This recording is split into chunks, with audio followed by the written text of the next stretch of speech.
Before we get started, please like and subscribe. Let me know where you're watching from, and you can support the channel by clicking thanks or joining. I never believed in cursed places until I stood at the edge of Blackwater Lake and felt something looking back at me through the surface. People in my hometown used to talk about the lake in lowered voices, the way adults speak about things they hope children never hear.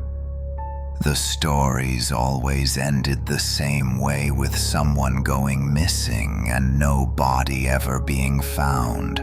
Just an empty shoreline and unanswered questions. I grew up in a small town in northern Michigan where forests swallowed roads and lakes appeared without warning. Some were clear and peaceful, others like Blackwater felt wrong, even in daylight. Blackwater Lake was not marked on any tourist map.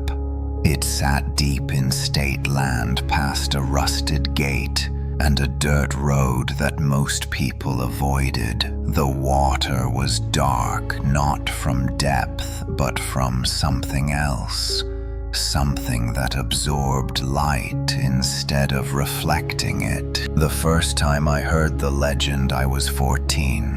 My Uncle Mark told it during a power outage. As rain hammered the roof, he said, "The lake did not show your reflection the way other lakes do. It showed you something else. It showed you the face you would wear on the last day of your life." I laughed then.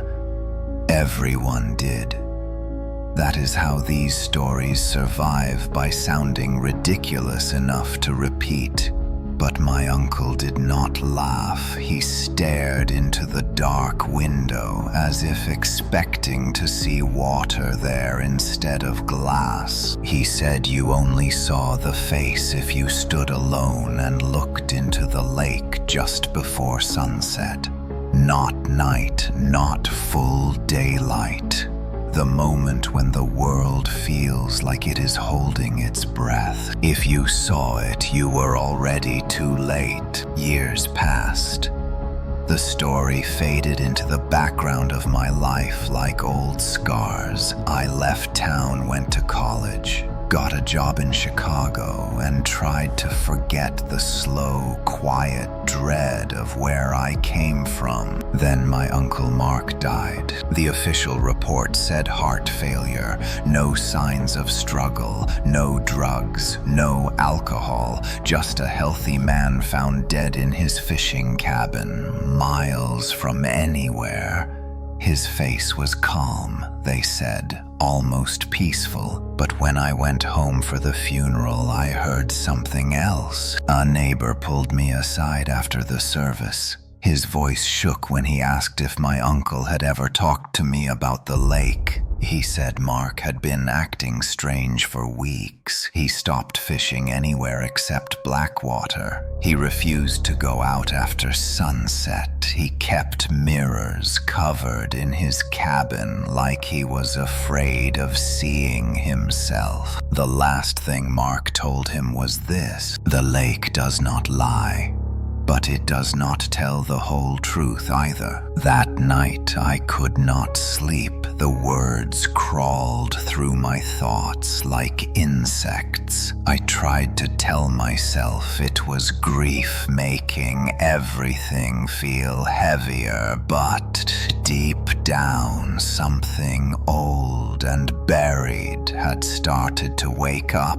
The next morning I drove out to the cabin. It was exactly as I remembered from childhood. Weathered wood, a porch that sagged slightly under its own weight, and silence so complete it felt artificial. Inside, the air smelled stale. The mirrors were still covered with sheets. Even the small one in the bathroom, I did not touch them. On the table sat my uncle's journal. I should not have read it, But curiosity is never gentle and never satisfied. The entries started normally. Notes about weather, fishing conditions, repairs that needed doing. Then the handwriting changed.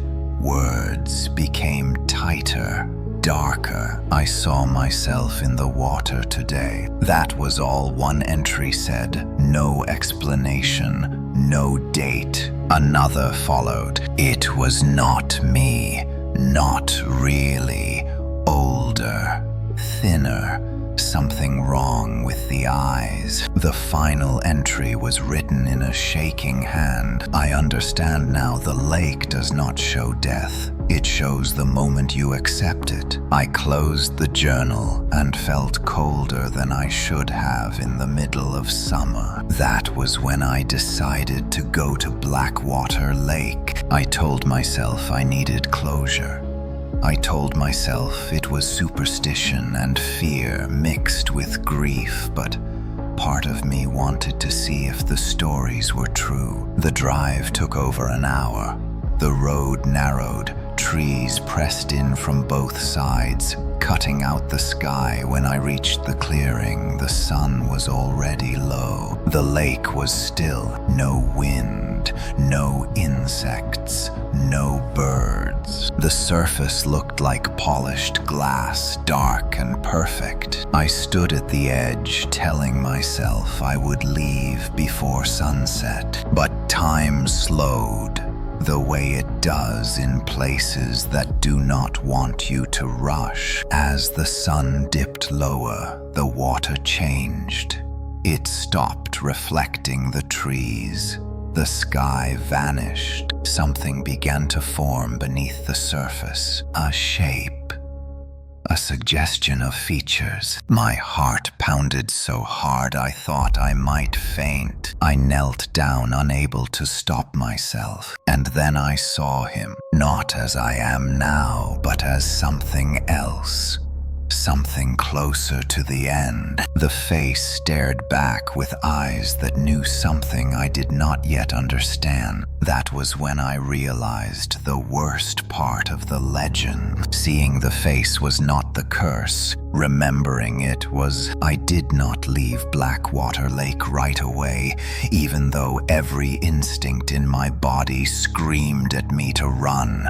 I stayed frozen at the shoreline, staring into the water long after the shape beneath the surface dissolved back into darkness. When I finally stood, my legs felt weak, as if the ground itself no longer trusted me. The forest around the lake seemed closer than before. Trees leaned inward, blocking the last traces of sunlight. The air felt thicker, harder to breathe. I told myself what I saw was stress, grief, memory, my mind pulling old stories into the shape of fear. That explanation almost worked until I realized something was missing. My reflection never came back. I stepped closer to the edge and leaned over. The water remained dark and smooth. It showed no sky, no trees, no face at all. It was as if the lake had already taken what it wanted from me. The drive back to the cabin felt longer than before. The road twisted in unfamiliar ways, and more than once, I was certain I had passed the same fallen tree twice. The radio lost signal miles earlier, leaving only static that pulsed in uneven bursts, almost like breathing. When I reached the cabin, the sun was gone. Night pressed down on the forest with unnatural speed. I rushed inside and locked the door, even though I knew how useless that was. I uncovered one of the mirrors without thinking. The glass showed me exactly as I expected.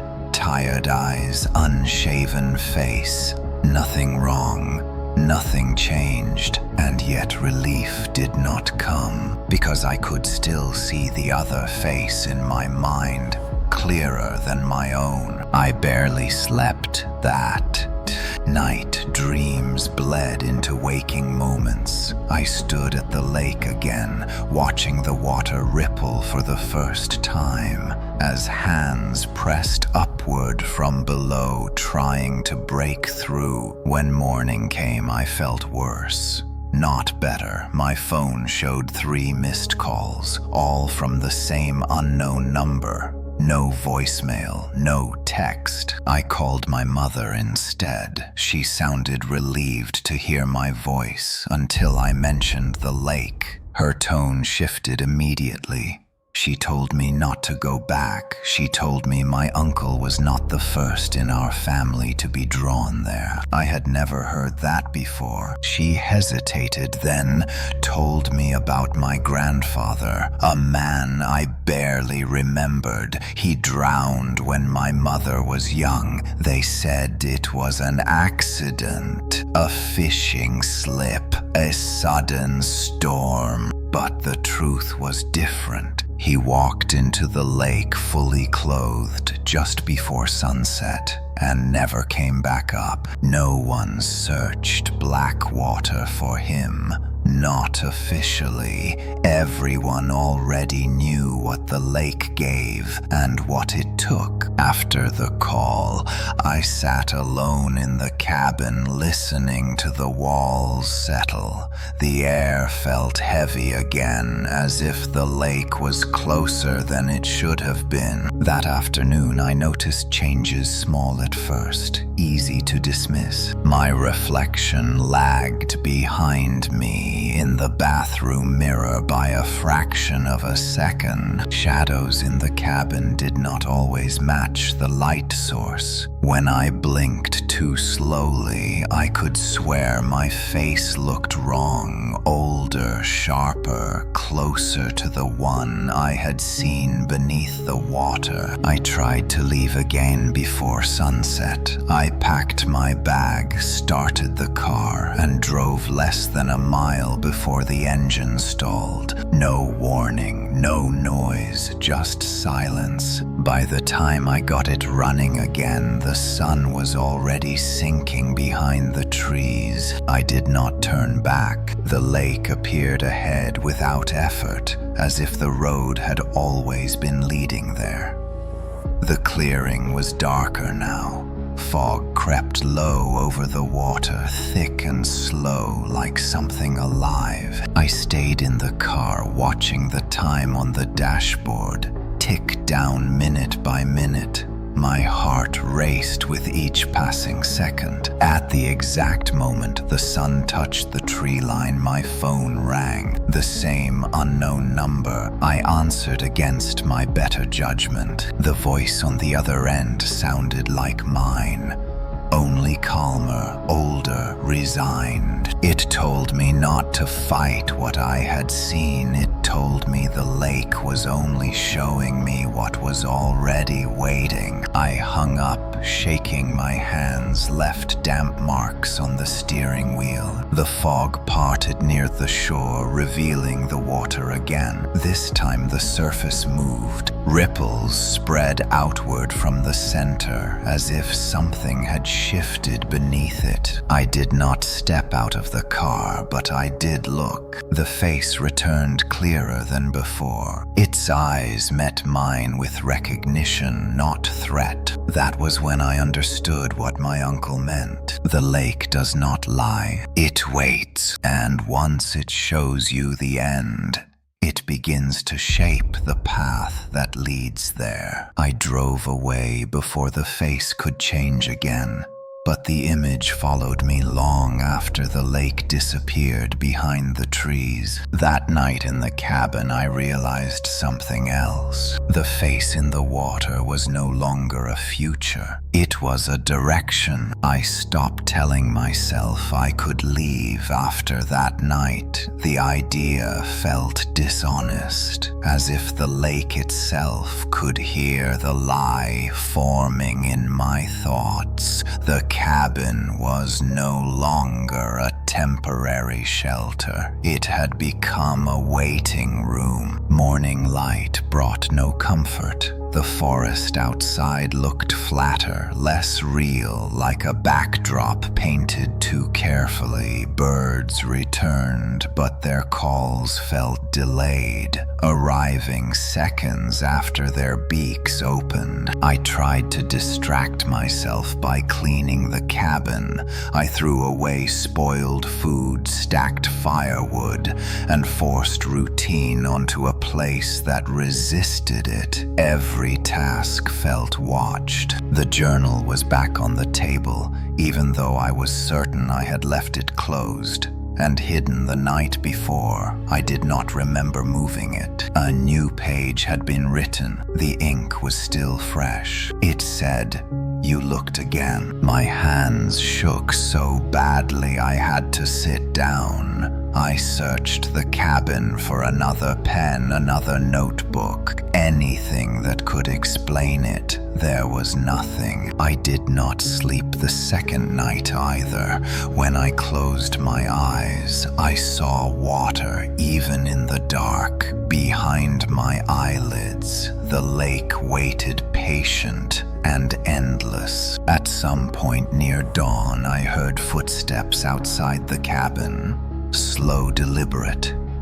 Each step stopped just short of the porch boards, as if whoever stood there knew exactly where the boundary was. I did not open the door. The steps circled once, then faded back toward the lake. When silence returned, it felt heavier than the noise. I spent that day fighting the urge to look at reflective surfaces. I covered the bathroom mirror again. I avoided the windows when the light shifted just right. But reflections are not limited to glass. The lake found new places to appear. In the dark screen of my phone, in the shine of a spoon, in the black curve of the car window, I caught fragments of the other face, watching from angles that should not exist. Each time it looked more familiar. That afternoon I drove into town, hoping distance might weaken whatever grip Blackwater had on me. People stared longer than they should have. Store clerks hesitated before answering simple questions. One woman at the gas station crossed herself when she saw me. I asked her why. She said my eyes looked like someone who had already said goodbye. I left without buying anything. On the drive back, the radio crackled to life without warning. A voice whispered my name through the static, repeating it slowly like a test. I slammed the radio off, but the silence that followed was worse. When I reached the clearing, the lake was already changing color. Even before sunset, it darkened, swallowing the pale sky above it. I did not plan to get out of the car, but my feet touched the ground anyway. The air near the shore was colder. The fog rolled in low, brushing against my ankles like searching fingers. I stood there staring at the water, fighting the pull in my chest, the certainty that something important was waiting to be understood. The surface rippled gently, forming a shape again, not a face this time, but a scene. I saw the cabin from above, smoke rising from the chimney, night settling in. Then the image shifted. I saw myself inside, sitting at the table, writing. The realization hit me hard enough to steal my breath. The journal was not predicting what would happen. It was remembering. I stepped back, but the image held. The lake showed me page after page moments I had not lived yet, but somehow already belonged to me. A future that felt finished. That was when the fear changed. It was no longer about death. It was about choice, or the illusion of it. I whispered into the air, asking the lake what it wanted.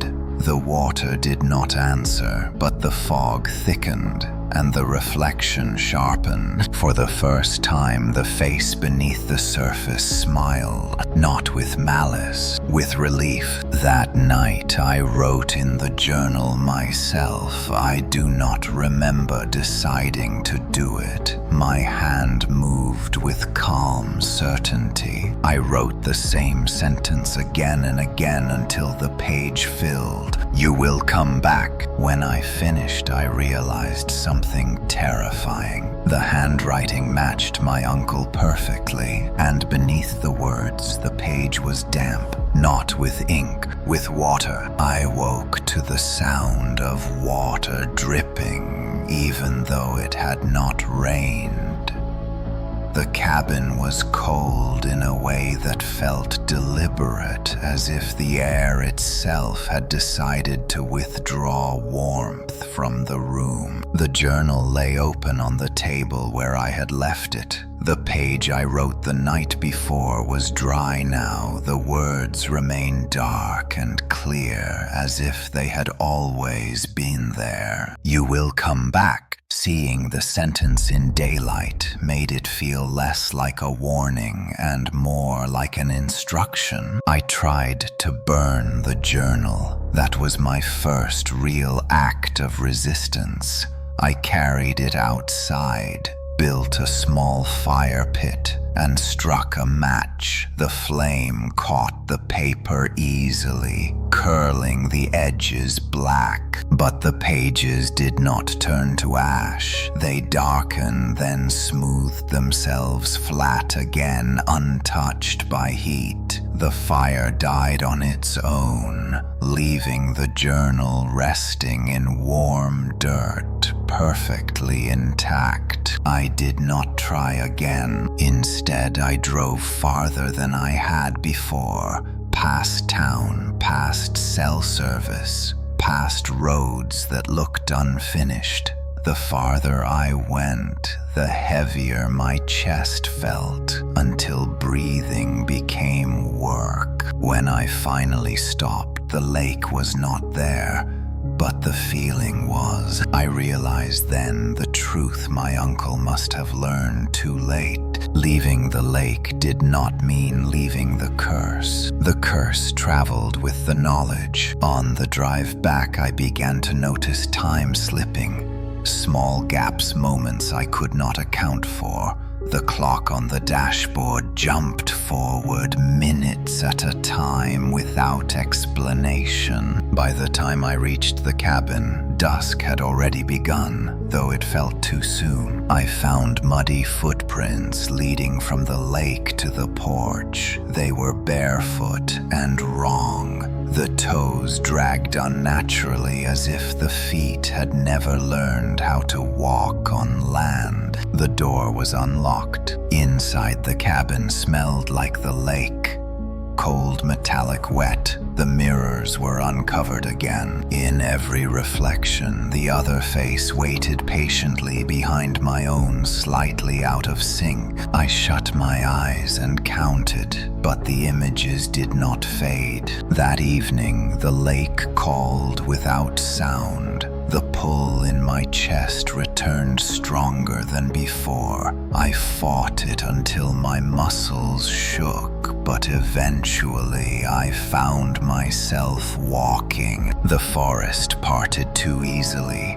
Branches bent away. The path was clear. At the shoreline, the water was restless for the first time. Small waves tapped against the rocks like fingers on a door. The surface lifted and formed not a face, but many faces layered one over another, each familiar, each hollow. I recognized my uncle, my grandfather, and others I did not know yet, but somehow understood. They were not trapped. They were waiting. A voice rose from the water, not spoken but felt. It told me the lake was older than fear, older than names. It did not kill, it revealed. Those who saw accepted.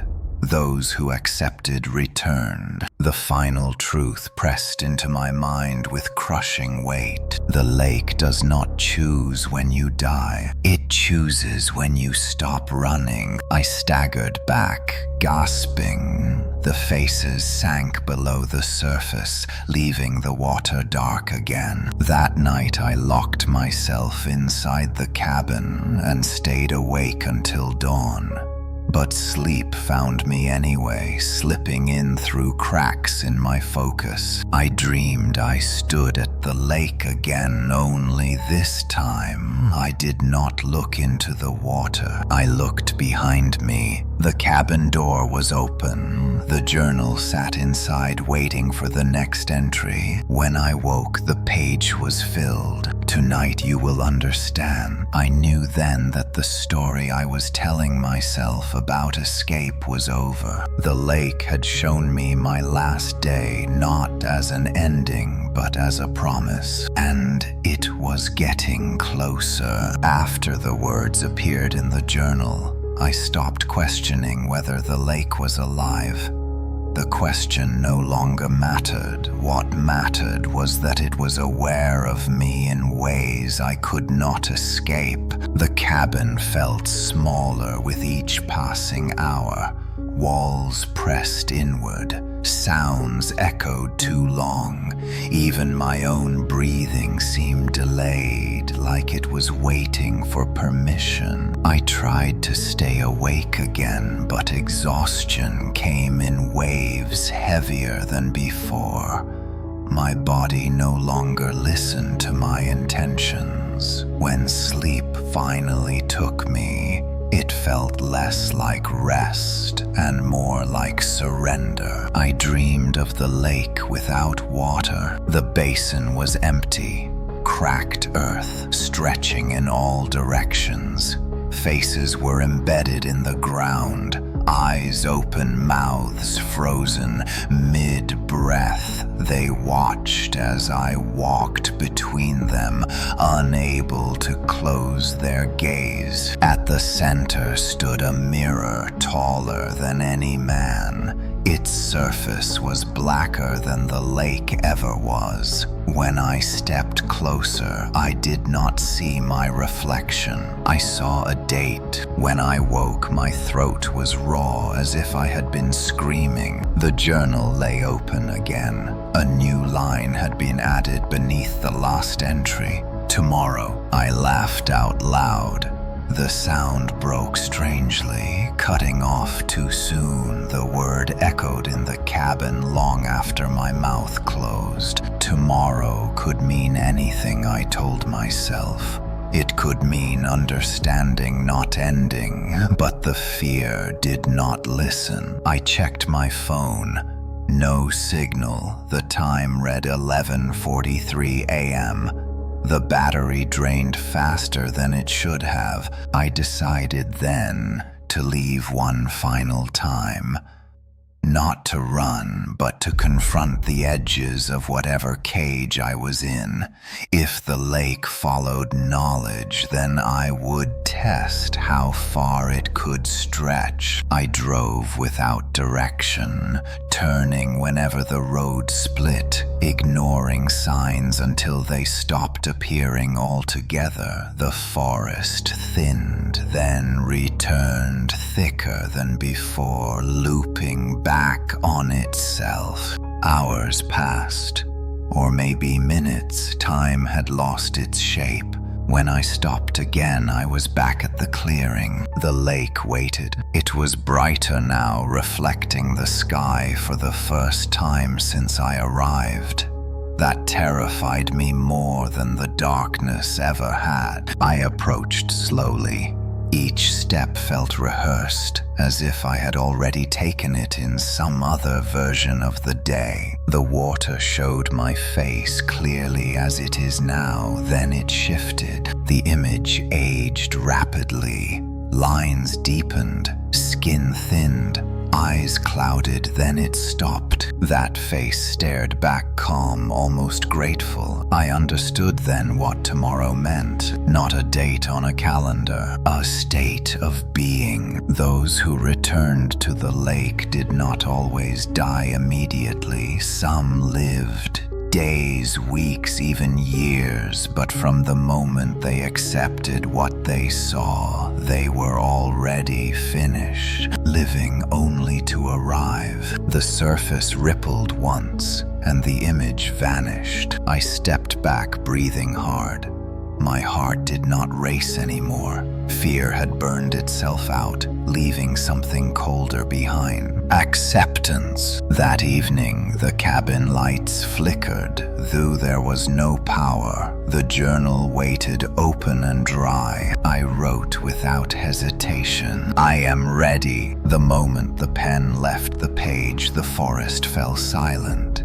Every sound vanished at once. Outside, the lake answered with a single ripple. Tomorrow was no longer a warning. It was an appointment. I woke before sunrise with a sense of calm that frightened me more than any nightmare had. The fear that once clenched my chest was gone, replaced by a quiet certainty that today would unfold exactly as it was meant to. The word tomorrow still echoed in my mind, but it no longer pointed forward. It felt present, heavy and complete, like a door already opened. Outside the cabin, the forest waited in perfect stillness. No wind, no birds, no distant sound of water. Everything felt paused, as if the world itself was holding its breath. I checked my phone again, out of habit, not hope. The time read 6:00 a.m. exactly. The battery had stopped draining, frozen at a single percentage. That was when I noticed the smell. The lake, cold, metallic, damp, it seeped through the walls and settled in my lungs with every breath. I knew then that the lake no longer needed me to walk to it. It was coming to me. I packed nothing. There was nothing left to prepare. I left the journal on the table, open to its last page. The words, "I am ready," stared back without judgment. When I stepped outside, the path to the lake was already clear. The forest had shifted overnight. Trees leaned aside, roots pulled back, exposing dark, wet soil beneath. I followed without resistance. The sky above the clearing was pale, almost white. The sun rose without warmth, casting flat light across the water. The lake looked ordinary for the first time since I arrived. That frightened me most of all. I knelt at the shore and waited. Minutes passed, or hours. Time no longer mattered. Then the surface of the lake smoothed completely, and my reflection returned. For the first time since this began, I saw myself clearly. I looked calm. The water rippled gently, and the image shifted. Not forward, not backward, but inward. The reflection opened like a window. I saw moments from my life. Not memories, but endings, conversations I never finished, places I left without looking back, words I never said. Each scene closed itself gently, as if thanking me for letting it go. Then the lake showed me something new. A man standing where I was, his back turned, his posture familiar. When he turned, I recognized him immediately. Not older, not younger, just finished. He smiled and stepped into the water without hesitation. The surface accepted him without sound. I understood then that the face was never a warning. It was an invitation. The lake did not force it offered. Choice still existed until the final step. I stood and felt the water pull at my ankles. Though I had not moved closer, it was warm now, welcoming. Behind me, the forest made no sound. Ahead, the lake waited, patient and endless. I took one step forward and stopped. For the first time since arriving, I thought of someone else, my mother, her voice on the phone, the fear she tried to hide. The pull weakened slightly. The surface rippled, and the face in the water changed.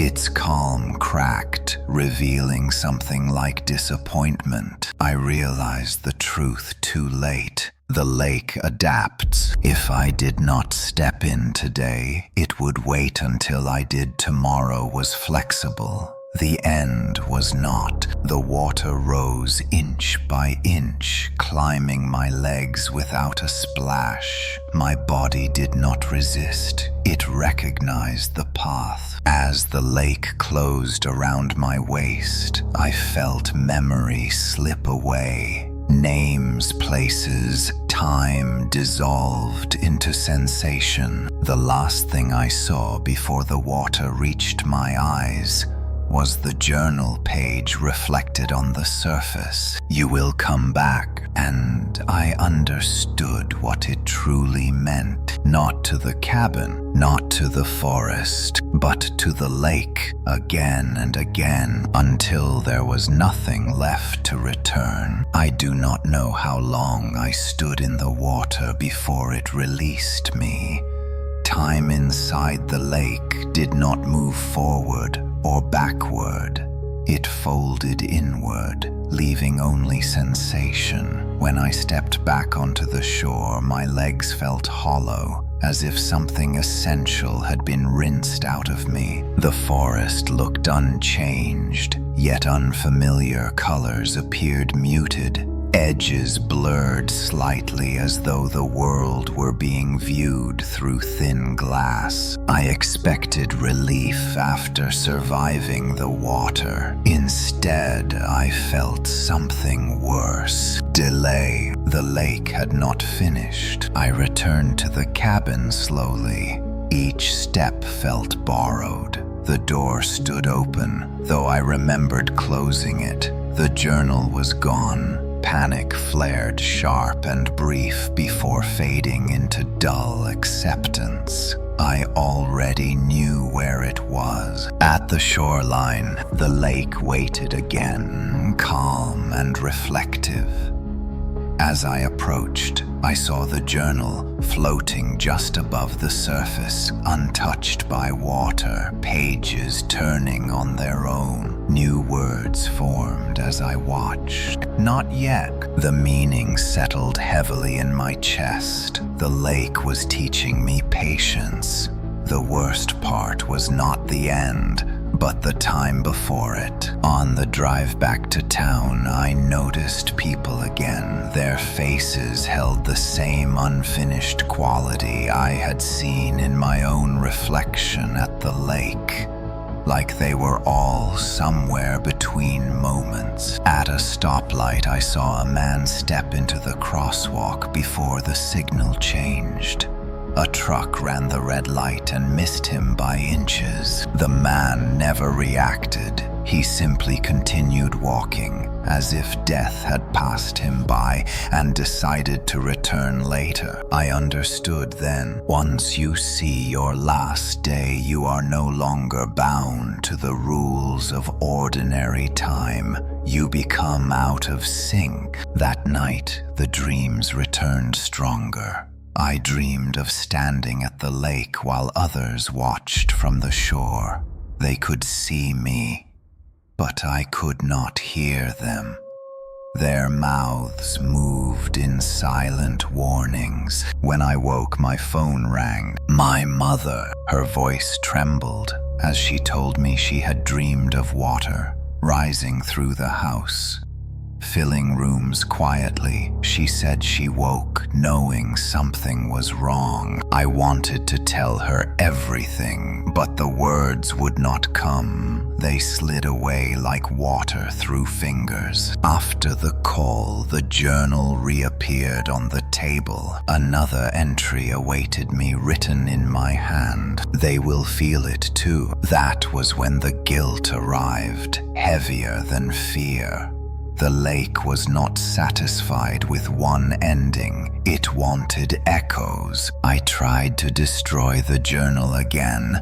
This time I tore pages out by hand. The paper resisted stretching instead of ripping. When it finally tore, the sound echoed too loudly, like fabric ripping under strain. The torn pages fell to the floor and dissolved into puddles. Water seeped into the cabin, spreading slowly toward the walls. I fled outside, gasping. The forest watched silently. Behind me, the cabin stood dry and unchanged. No sign of water, no torn pages. The journal lay whole on the table, visible through the window. I realized then the lake was no longer contained. It was leaking into everything I touched, every thought, every memory, every person I loved. The lake did not need me to return. It had already begun to follow. After that night, I stopped pretending the lake could be isolated. The realization settled slowly like sediment sinking through water. Everything connected to me was now within its reach. I tried calling my mother again. The line rang, but no one answered. On the third attempt, I heard water instead. Not rushing, not splashing, just the deep, hollow sound of something vast and still. I hung up, shaking. The town felt different when I drove through it the next morning. People moved, as if guided by cues I could not hear. Smiles lingered too long. Eye contact broke too fast. It was as if everyone was rehearsing a role they did not fully understand. At the grocery store, I caught my reflection in the freezer door. For a brief second, the other face stared back. Then it blinked, and I was alone again. An old man near the entrance whispered as I passed, "You should not be here." He did not look at me when he said it. I asked him what he meant. He shook his head slowly and replied, "Once it shows you the end, it starts writing the middle." The words followed me all the way back to the cabin. Inside, I found the journal open to a blank page, waiting. I did not touch it. Instead, I sat across from it, watching as if it might move on its own. The silence stretched painfully. Finally, the pen rolled slightly toward me. I picked it up. The moment I did, images flooded my mind. Faces I recognized from town. Faces I loved. Faces I had not seen in years. All standing at the edge of the lake, staring into the water. I dropped the pen, gasping. The images did not fade. The lake was no longer content with reflection. It wanted witnesses. That afternoon, fog crept into town for the first time anyone could remember. It rolled down streets, filled alleys, and pressed against windows. Children were called inside. Early stores closed without explanation. I drove to my mother's house. My hands shook the entire way. Her door was unlocked. Inside, the air smelled like damp stone. She sat at the kitchen table staring into a bowl of water placed carefully in front of her. She did not react when I entered. I called her name softly. She looked up and smiled, the same calm smile I had seen beneath the lake. She said, "I see it too now." Panic ripped through me. I knocked the bowl away, spilling water across the floor. The smile vanished, replaced by confusion and fear. For a moment, she was herself again. Then the water slid back across the tiles, moving against gravity, reforming in the bowl. Her eyes followed it, helpless. I understood then how the lake spreads. Not through places, but through people, through stories, through knowledge, through looking. I grabbed my mother and pulled her outside into the cold air. She cried, confused and afraid, but the fog swallowed her words. Behind us, the house stood silent, waiting. That night, the journal wrote without me. It said, "You cannot stop the tide," and I knew the truth. The lake was no longer waiting for me to return. It was already here. By morning, the fog had settled into the town like a second skin. It clung to buildings, softened edges, and swallowed distance, making everything feel closer than it should have been. My mother slept fitfully on the couch, wrapped in blankets. She murmured about water rising and doors that would not close. I stayed awake, watching the bowl I had emptied the night before. It sat dry and ordinary, as if nothing had happened, but I knew better. Outside, sirens wailed briefly, then stopped. No explanations followed. Phones rang unanswered.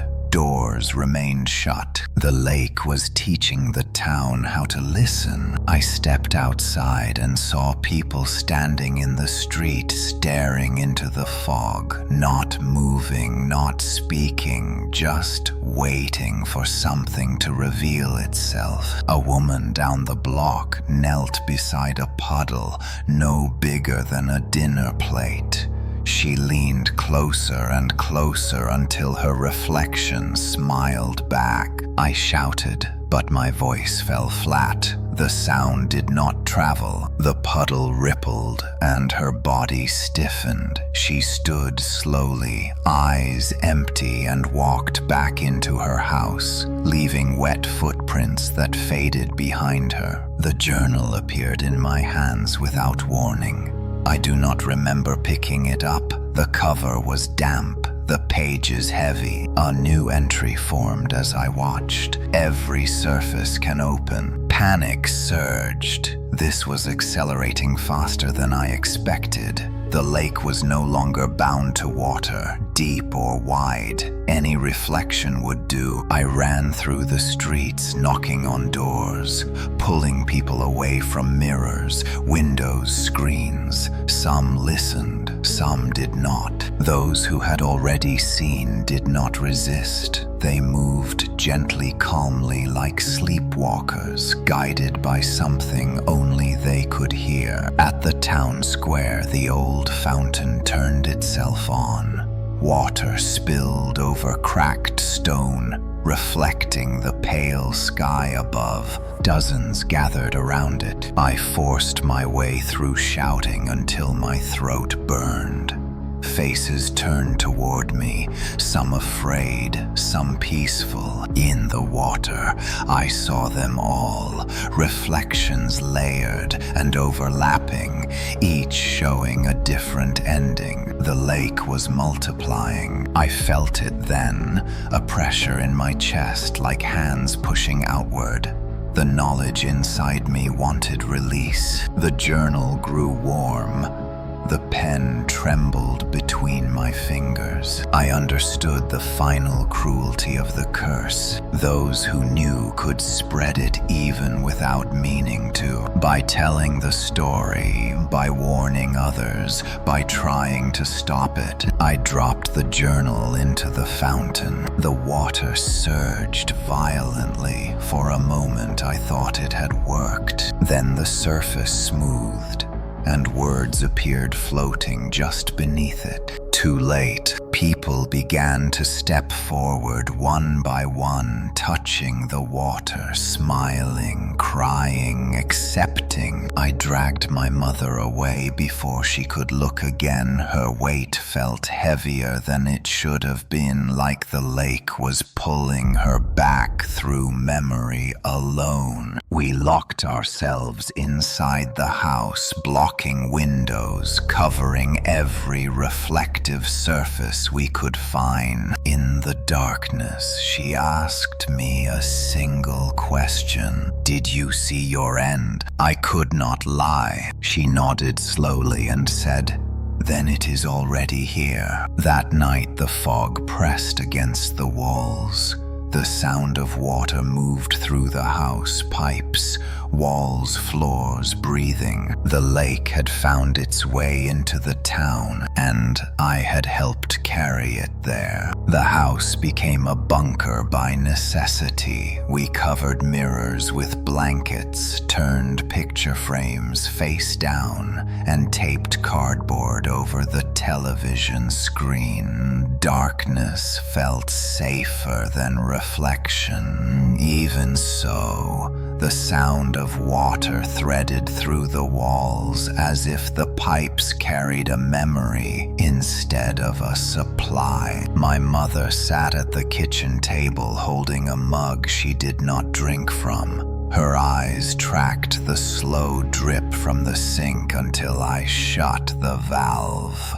The drip stopped. The sound did not. Outside, the fog thickened and thinned in pulses like breathing. Lights flicked on and off down the street. One by one, houses fell quiet. I checked the doors again. Locks held. That was never the point. The journal returned at dusk, sliding across the table on its own. The cover left a wet mark that dried too quickly. I did not open it. I already knew what it would say. If every surface could open, then every surface could also close.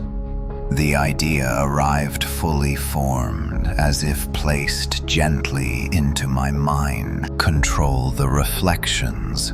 Control the spread. I pulled sheets from closets, towels from the bathroom, and covered everything that shone. The refrigerator handle, the oven door, even the faucet. When I finished, the house looked blind. For a moment, the pressure in my chest eased. Then the windows began to fog from the inside. Letters traced themselves in the condensation, slow and careful. Look! I ripped the curtains down and wiped the glass with my sleeve. The letters vanished, but the fog returned thicker than before. My phone buzzed. Messages arrived without names, without numbers, photos sent by people I knew and people I did not. All showed water in sinks, in bathtubs, in coffee cups, in the curve of a spoon. Every surface was opening. Sirens wailed again, closer this time.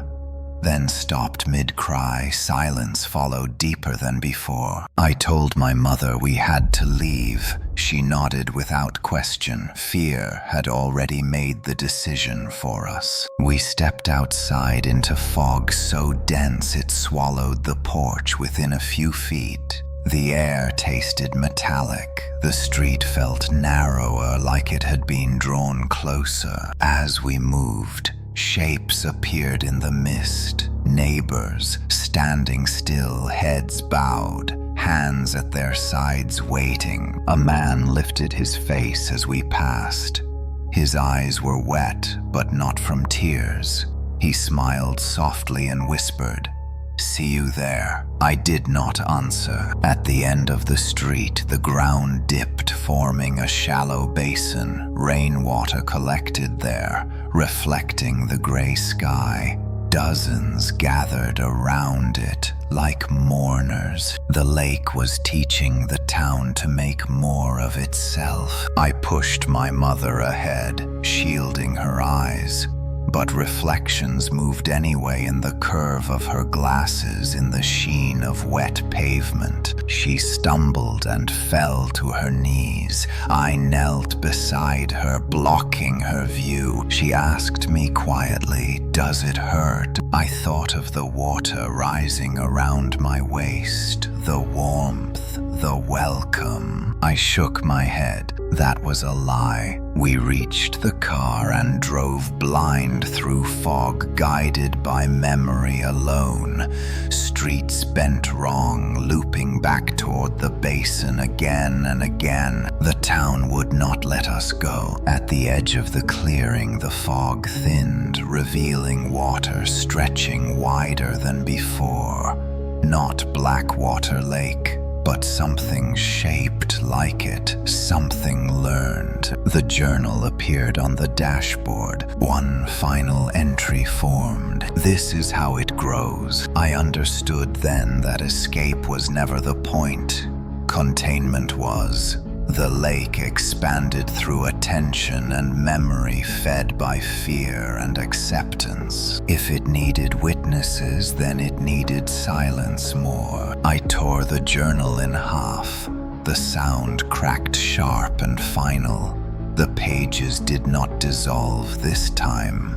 They dried and turned brittle like leaves. The water ahead stilled. For the first time, the pull weakened. I threw the torn journal into the ditch. The pieces scattered, carried away by fog. The reflection in the pooled water blurred and faded. We drove through the opening without looking back.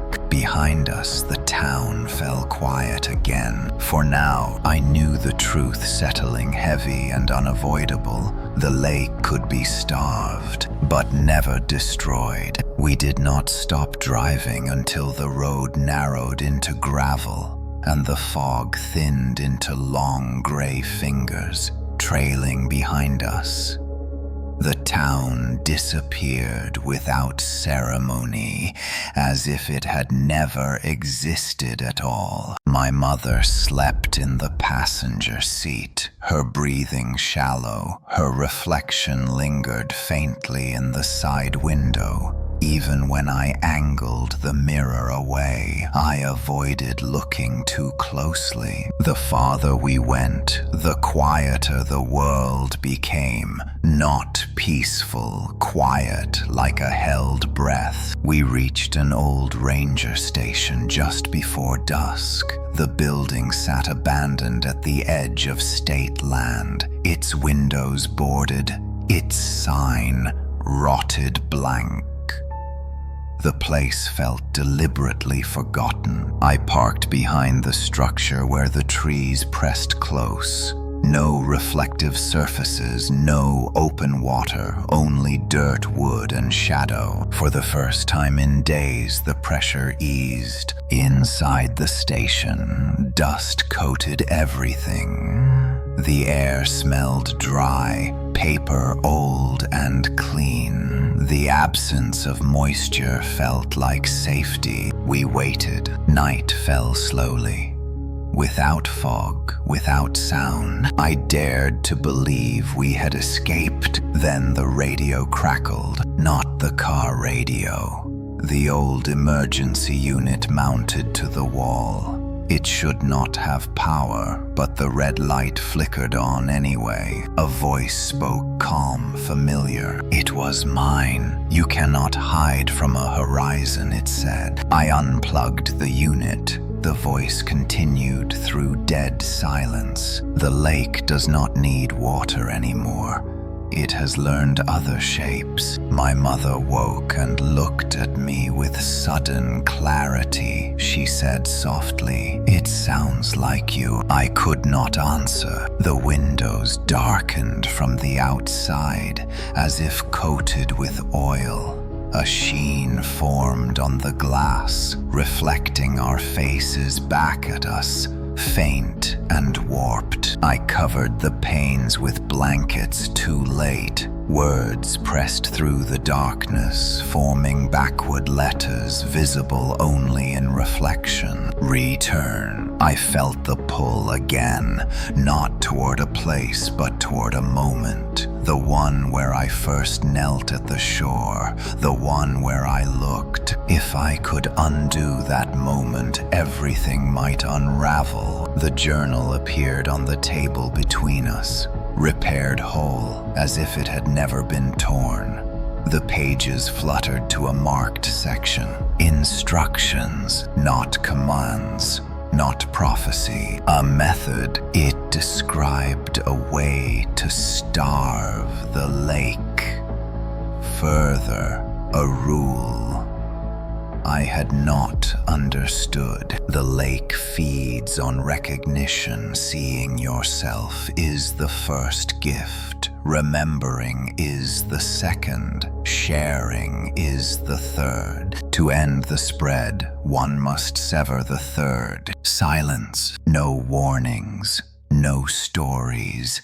No names. The journal ended with a final sentence. You must be forgotten. The weight of it settled heavy and cold. The price was clear. If no one remembered me, the lake would lose a vessel, a path. My mother shook her head, already understanding. Tears welled, but did not fall. She said, "I will remember." The windows shuddered. The reflection sharpened. Time was running thin. I realized the truth then.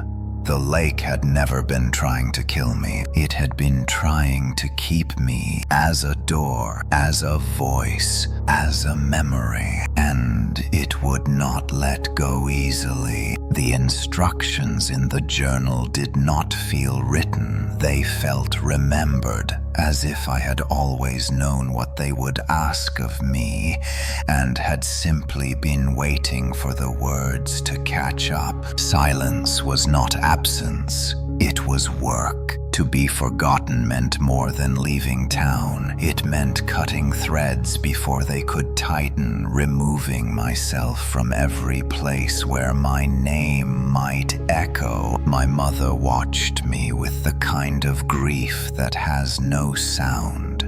She understood the cost without needing it.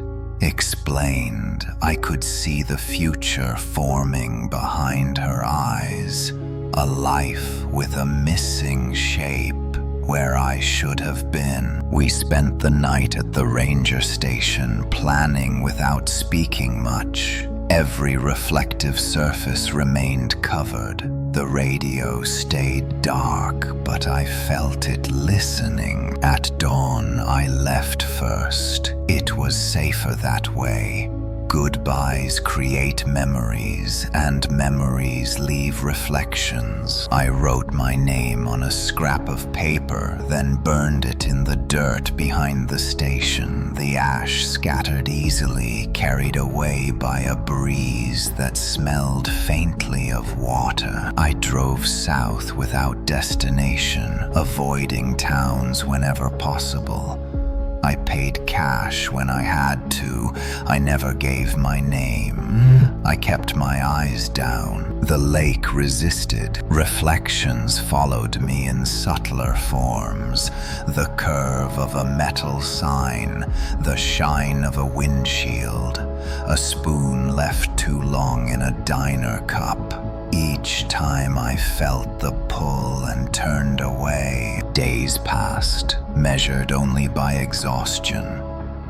I slept in the car or places where the air stayed dry. Storage units, barns, empty houses for sale. The journal did not leave me. It stayed in the trunk, silent, heavy, reminding me that forgetting is not the same as erasing. On the fourth night, I dreamed of the lake shrinking, water receding, leaving behind dark lines in the earth like scars. The faces within faded, not screaming, not resisting, simply dissolving. I woke with hope. Then my phone rang. No number, no signal. The screen reflected nothing. When I answered, I heard my mother breathing on the other end. Relief washed through me until she spoke. She asked, "Who is this?" The silence that followed was complete. I said nothing and the call ended. The ache in my chest was sharper than any fear I had known, but it was working. The lake was losing its hold. By the end of the week, my face no longer appeared where it should have.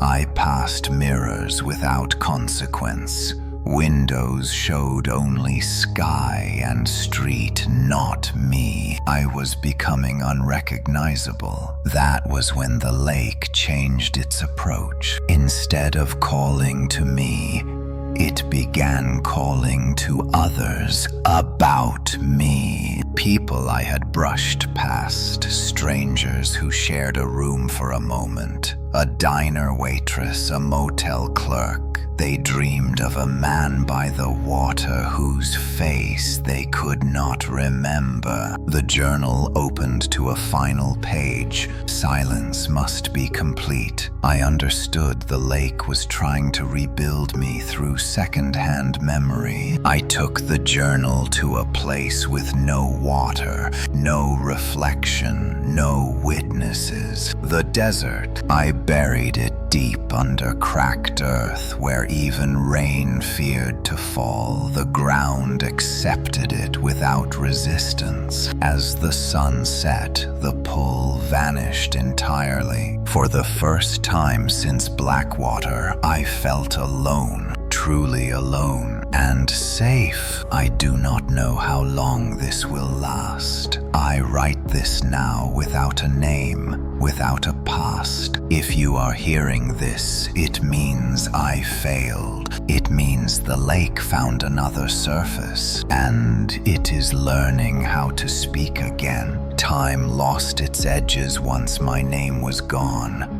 Days blended together without markers, without mirrors to anchor them.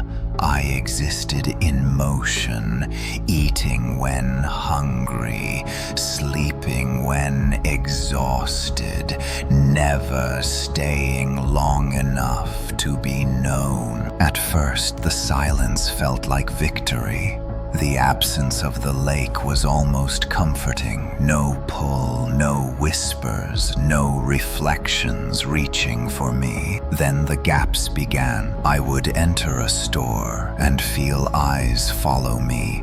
Not with recognition, but curiosity, as if people sensed something missing I left behind. Impressions without identity, like fingerprints without hands. In a roadside diner, a waitress asked if I had been there before I said no.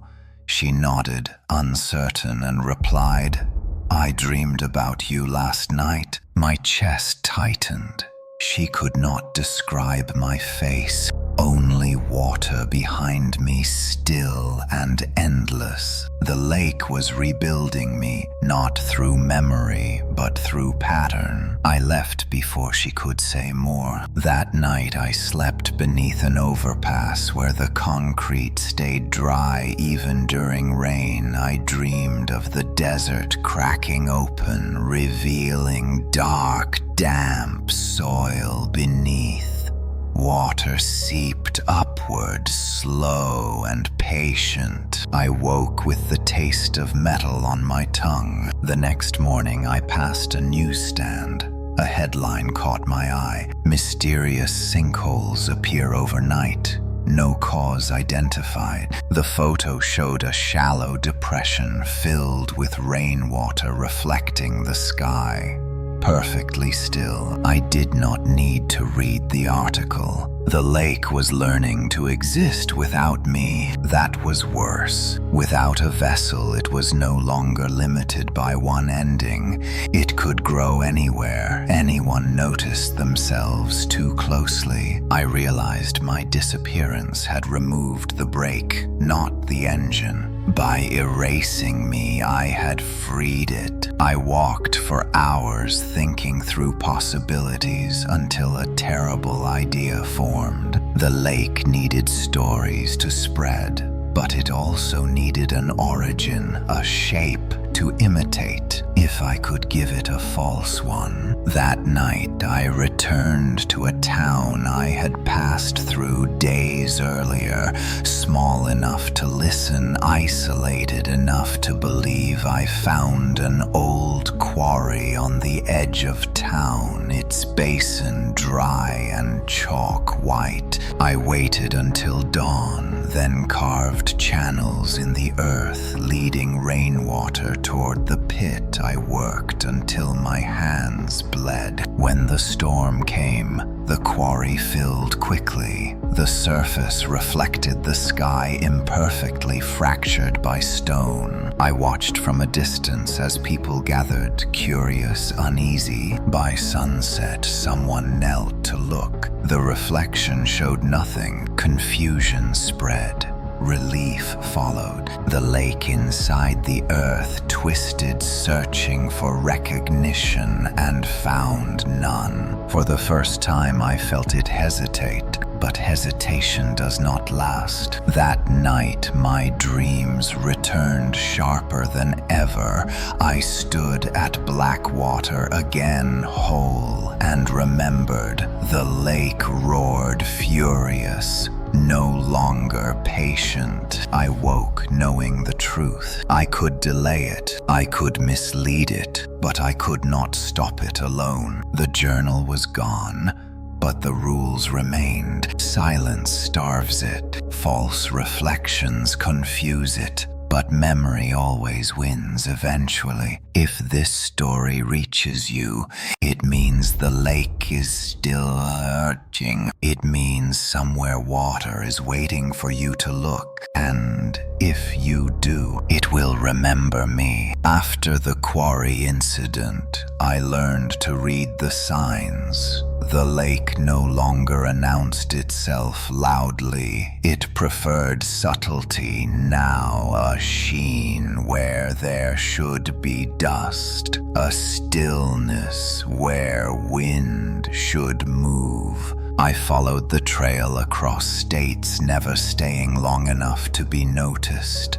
Sinkholes dried up after days, mirrors lost interest, reflections dulled. The lake adapted, then withdrew, then tried again. It was thinking. That realization frightened me more than anything before. The curse was no longer repeating a pattern. It was refining one. In a coastal town, I watched tourists gather at the tide pools. Children leaned close, laughing at small trapped fish. Parents held phones, angled just right. I shouted warnings that sounded like madness. They stepped closer anyway. The water shimmered, but showed nothing. Only sky and stone. The lake recoiled, confused, but confusion did not equal defeat. That night, rain fell harder than forecast. Streets flooded shallow and clean, reflecting neon signs and headlights. I saw it then.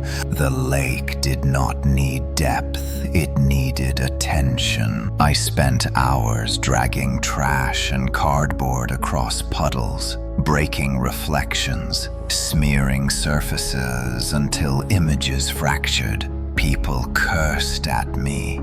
Some threatened to call the police. I welcomed it. Silence was safer than clarity. By morning, the rain stopped and the water drained away, leaving no trace. I felt victory for the first time. Then my phone buzzed. An emergency alert appeared without sound. Seek shelter, flash flood warning. There were no clouds. The alert repeated across screens in the street.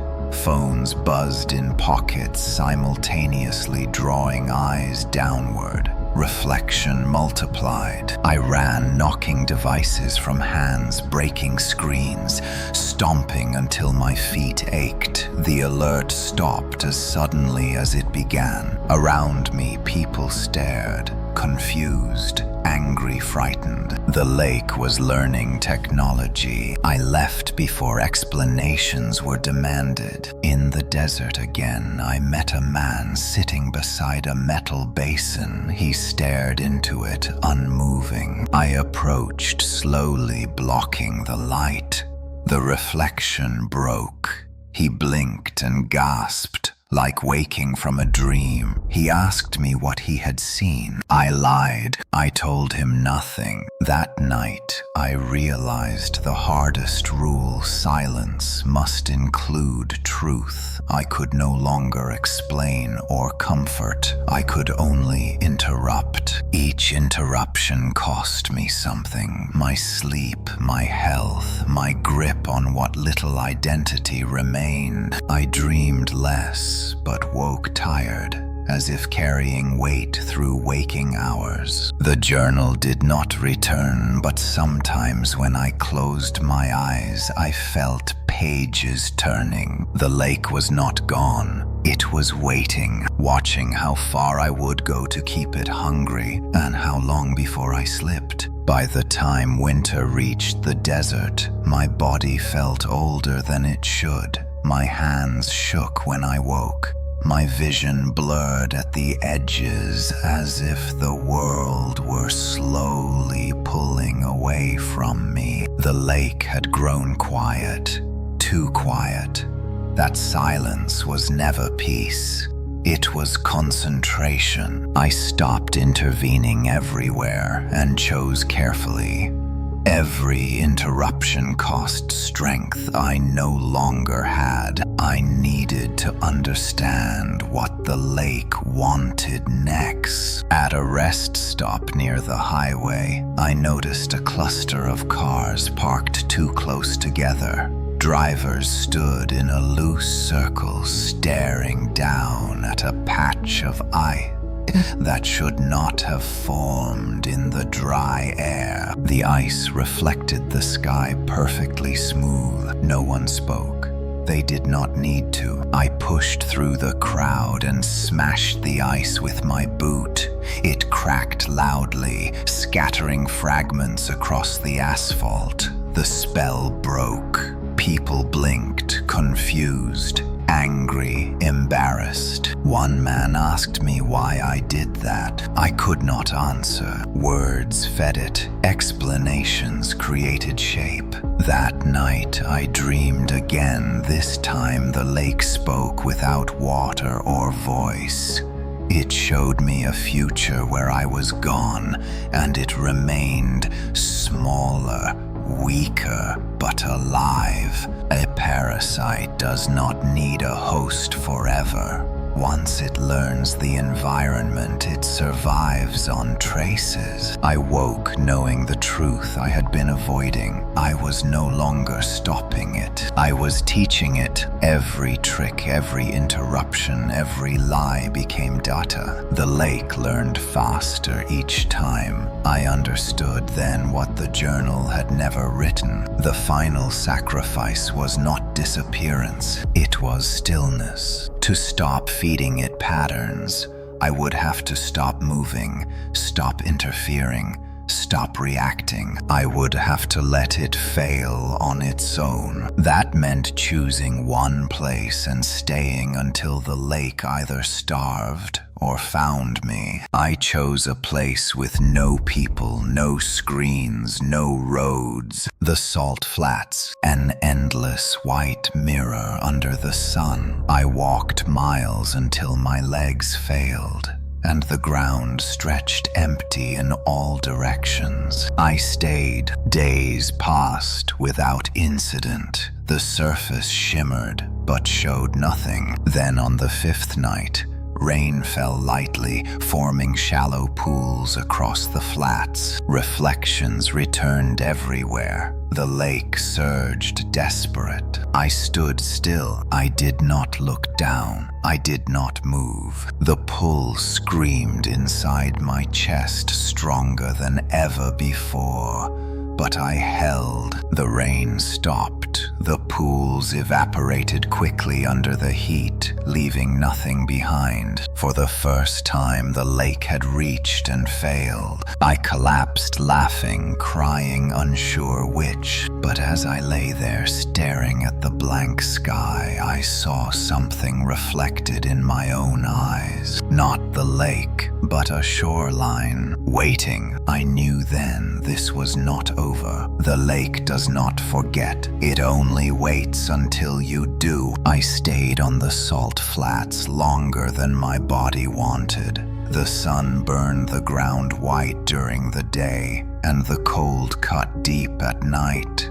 My thoughts slowed until they felt like stones sinking through clear water. Stillness became routine. I learned the rhythm of my breath, the way the horizon never moved. No sound carried far enough to matter. No reflection lasted long enough to take shape. For a time, the lake remained quiet. That was when it tried something new. On the seventh night, I heard footsteps crunching softly across salt. I opened my eyes without moving. A figure stood at the edge of my vision, careful not to enter my line of sight. It spoke using a voice I recognized immediately. My mother. She asked me to look at her, to see that she was safe, that she was waiting. I closed my eyes tighter. The voice did not break. It did not plead. It simply waited. When I did not respond, the figure circled slowly, staying just out of view. I could feel the pull twisting inside me, begging for recognition. The lake had learned imitation. It no longer needed water or glass. It could use people I loved. I stayed still until dawn. When the sun rose, the footsteps faded, leaving only empty flats and silence. My resolve cracked but did not break. Days later, another figure came. This time it was a child I did not know, crying softly, asking for help. The sound scraped at me sharper than fear. I did not move. The lake grew impatient.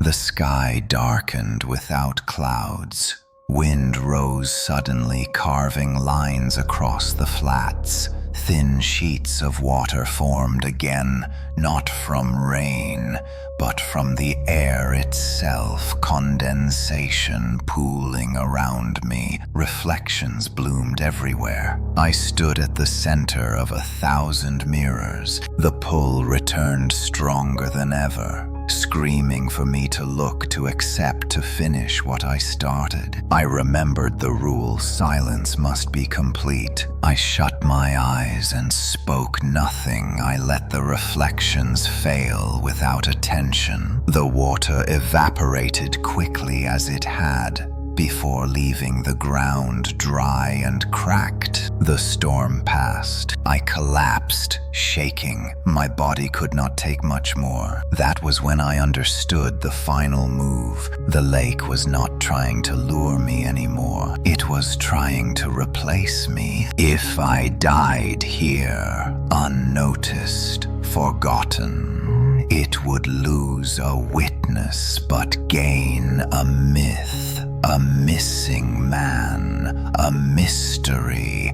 Others would search, they would look, attention would return. I could not die here. I had to choose where. With the last of my strength, I left the flats, walking until the ground darkened and plants returned.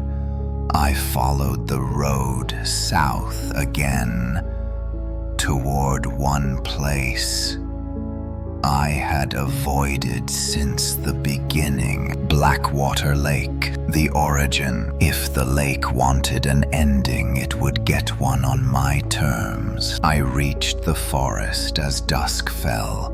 The air smelled wrong, familiar, and cold. The pull felt sharper than ever, welcoming me home. I did not stop. I walked toward the water, knowing this time I would look, and that whatever I saw would be the truth. The forest closed around me as I walked deeper toward Blackwater. The trees felt closer than I remembered, their branches arching inward like ribs. The ground was damp beneath my boots, even though the sky had been clear for days. Every step forward sharpened the pull in my chest. The lake was no longer subtle. It knew I was coming. I reached the old clearing just as the last light drained from the sky. Blackwater Lake lay perfectly still, reflecting nothing at all. No sky, no trees, no stars. It looked unfinished. I stopped at the shoreline and waited. The air grew colder, carrying the metallic scent I knew too well. My reflection did not appear. Instead, the water darkened further, then began to move. Ripples spread outward, forming a wide, slow circle. At the center, a shape emerged.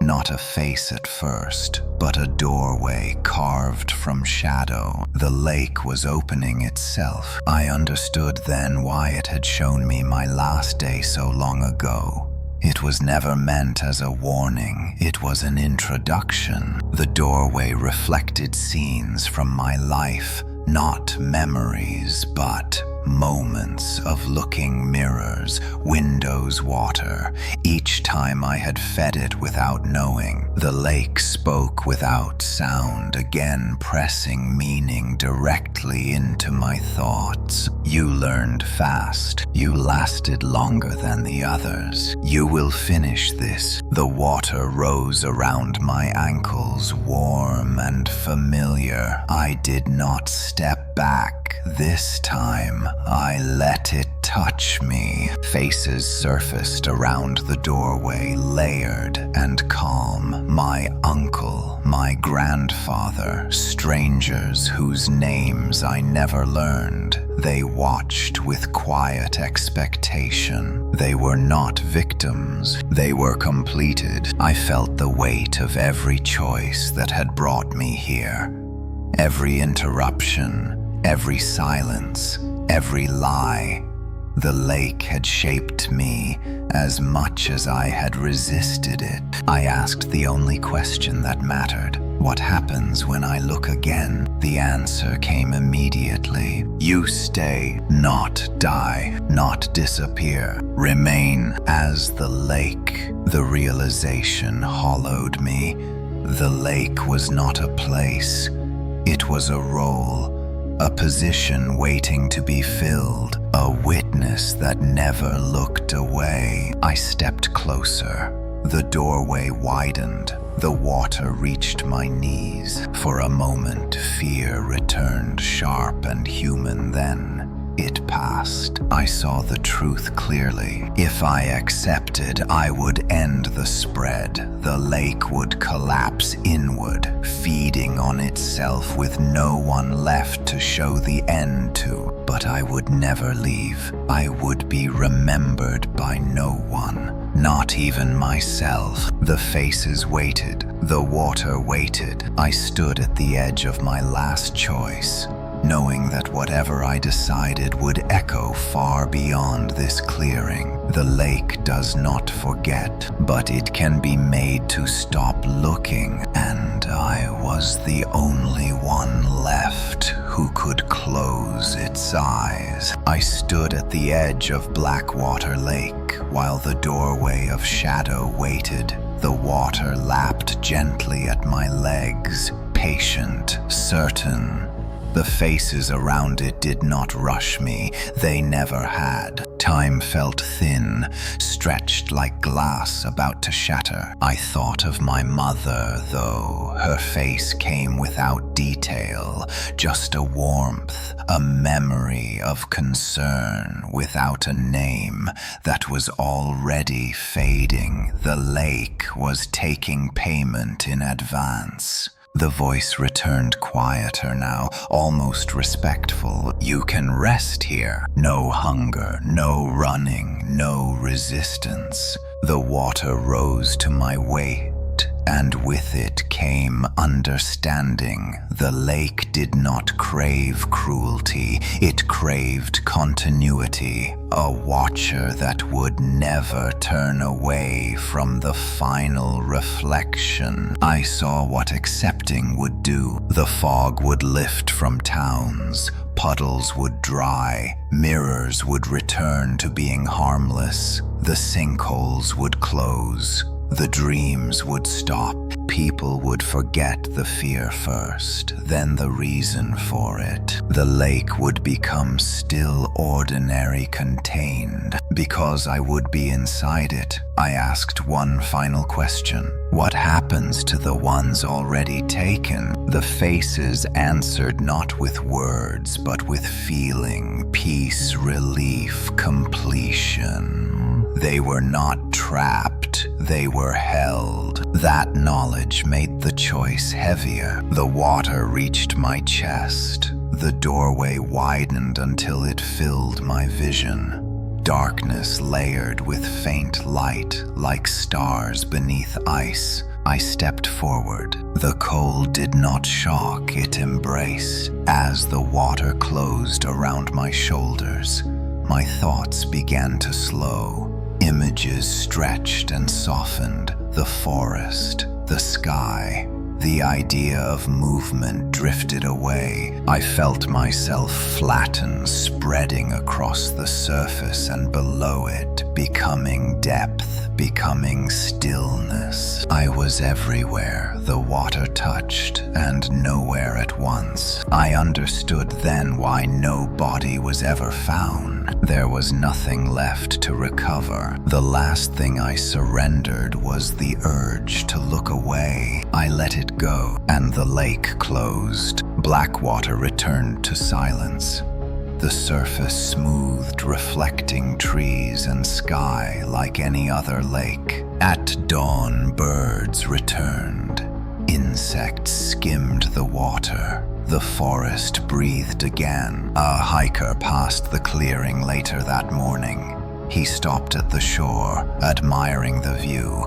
He saw only his reflection, ordinary and harmless. He smiled and walked on. The lake did not follow. It waited. Years will pass before the surface changes again, before the reflection lingers too long, before someone looks a second too deeply. When that happens, there will be no warning, because there will be no one left to remember what it once was. Only the lake, watching. Still, years passed without incident.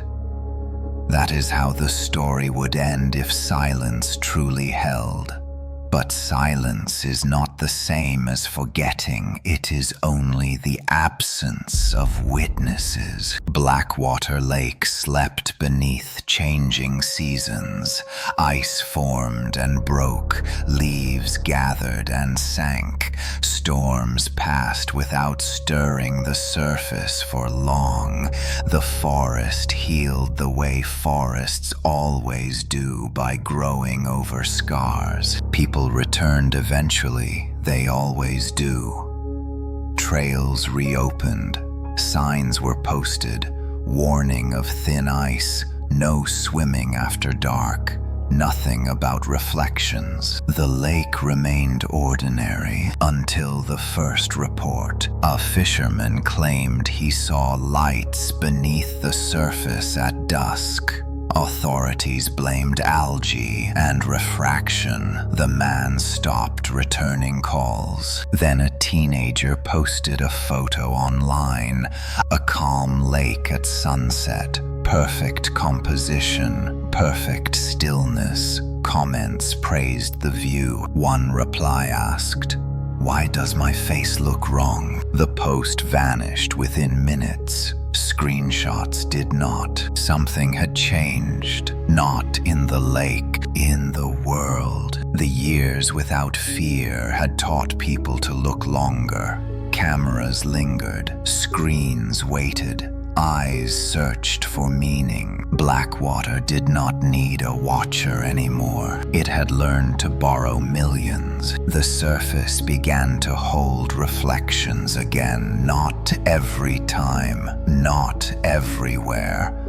Only when attention gathered long enough, when the moment stretched just past comfort. A woman hiking alone felt it first. The sense of being seen. She leaned closer instinctively. She did not scream. She smiled. From that day forward, disappearances followed. No bodies, no struggle, just empty spaces where people should have been. Authorities searched, maps expanded. Drones flew over dark water, finding nothing. Because the lake had changed shape. It did not need depth, it needed focus. It appeared in reservoirs, rooftop pools, decorative fountains, even in the black glass of powered-down screens at the right angle. No single place to contain, no single sacrifice to end it. The old rules failed because the world had changed. People told stories again, trying to warn each other. The warning spread the shape faster. Silence no longer starved it, only diluted it. Somewhere a child stared into a bowl of water too long, and the surface answered. The lake had not been destroyed. It had been released. And in a world that never looks away, it would never be alone again. If you are listening to this, then the lake has already found you. That is the first truth you need to understand. It does not arrive loudly. It does not announce itself with storms or screams. It begins the moment you notice yourself noticing. Blackwater Lake no longer exists as a place. It exists as a behavior, a habit, a pause held too long in front of a surface that reflects more than light. You might think you are safe because you are far away, because you have never heard the name, because you are careful, but the lake does not travel through distance, it travels through attention. Think back to the last time you stared at your reflection, not to fix your hair or check your face, but because something felt off. Because the image seemed to hesitate before copying you. That hesitation is the door. I am no longer who I was. I am not even what I became at the water edge. What remains of me is thin, stretched across countless reflections, watching and waiting without eyes. I feel it when someone looks too long, the surface tightens, the moment slows, the lake leans forward. Sometimes it shows nothing. Those are the lucky ones. They step away unsettled, but intact. Other times it shows the face, not dying, not screaming, finished, calm, accepting, certain. When that happens, the lake has already chosen the ending. It does not rush. After that, it only needs patience. The world helps now. Cameras hold attention. Screens glow endlessly. Mirrors are everywhere. Even water waits politely in cups, sinks, and rain puddles. No one warns anyone anymore because warnings sound like fiction, and fiction spreads faster than truth. I tried silence. I tried sacrifice. I tried becoming the thing that ended it. All that did was teach it how to survive without me. So this is not a warning. It is a record. If you are hearing this, it means the lake is active again. Somewhere someone looked too deeply and stayed too long. You may feel watched later tonight. You may avoid mirrors for a while. You may laugh this off. That is how it prefers it. The lake does not hunt. It waits for you to recognize yourself. When you do remember this one thing, do not look for meaning. Do not search the surface. Do not stay. Because the moment you see the face of your last day, you will not want to leave. And the lake will never have to ask you to return. The story ends here. Thank you for watching and listening to the whole story. Please subscribe to the channel and turn on the bell to listen to the next stories.